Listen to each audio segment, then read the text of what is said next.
Deutéronome chapitre 33. Voici la bénédiction par laquelle Moïse, homme de Dieu, bénit les enfants d'Israël avant sa mort.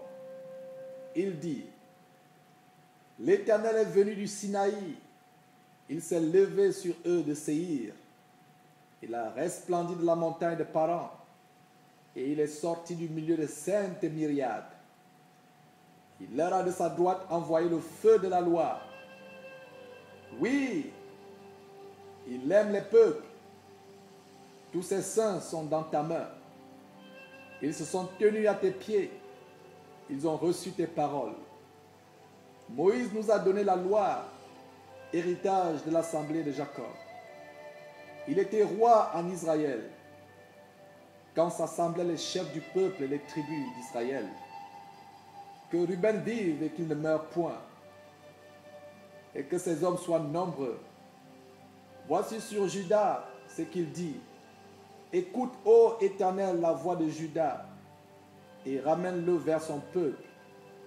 Que ses mains soient puissantes, et que tu lui sois en aide contre ses ennemis.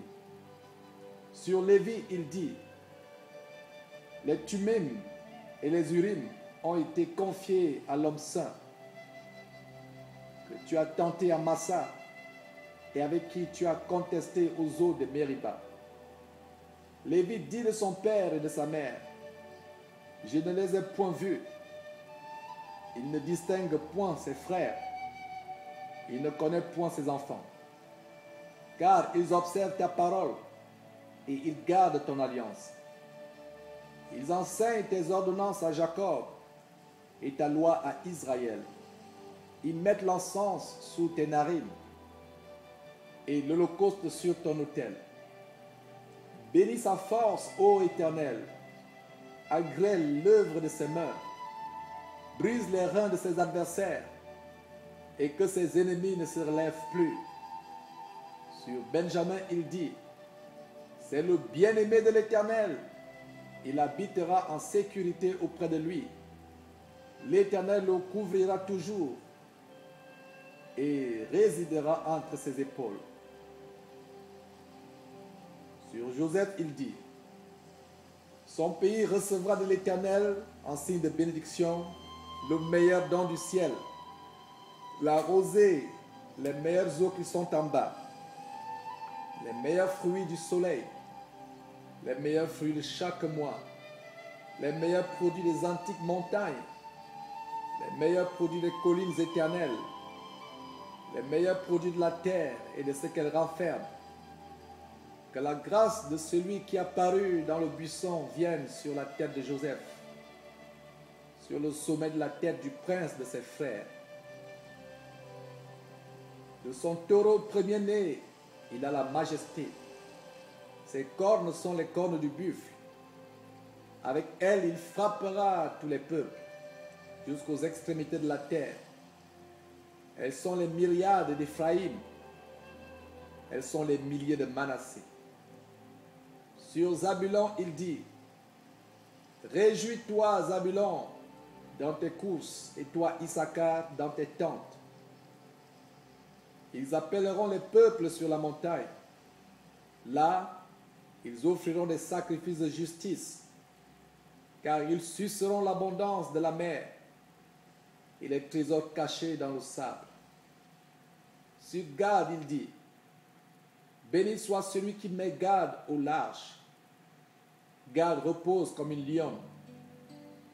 Il déchire le bras et la tête. Il a choisi les prémices du pays, car là est caché l'héritage du législateur. Il a marché en tête du peuple. Il a exécuté la justice de l'Éternel et ses ordonnances envers Israël. Sur Dan, il dit: Dan est un jeune lion qui s'élance de Bazan. Sur Nephtali, il dit: Nephtali, rassasié de faveur et comblé des bénédictions de l'Éternel, prend possession de l'Occident et du Midi. Sur Azer, il dit: Béni soit Azer entre les enfants d'Israël, qu'il soit agréable à ses frères, et qu'il plonge son pied dans l'huile. Que tes verrous soient de fer et d'airain, et que ta vigueur dure autant que tes jours. Nul n'est semblable au Dieu d'Israël. Il est porté sur les cieux pour venir à ton aide. Il est avec majesté porté sur les nuées. Le Dieu d'éternité est un refuge, et sous ses bras éternels est une retraite. Devant toi, il a chassé l'ennemi, et il a dit, extermine. Israël est en sécurité dans sa demeure. La source de Jacob est à part dans un pays de blé et de mou, et son ciel distille la rosée. Que tu es heureux, Israël, qui est comme toi, un peuple sauvé par l'Éternel, le bouclier de ton secours et l'épée de ta gloire. Tes ennemis feront défaut devant toi, et tu fouleras leurs lieux élevés.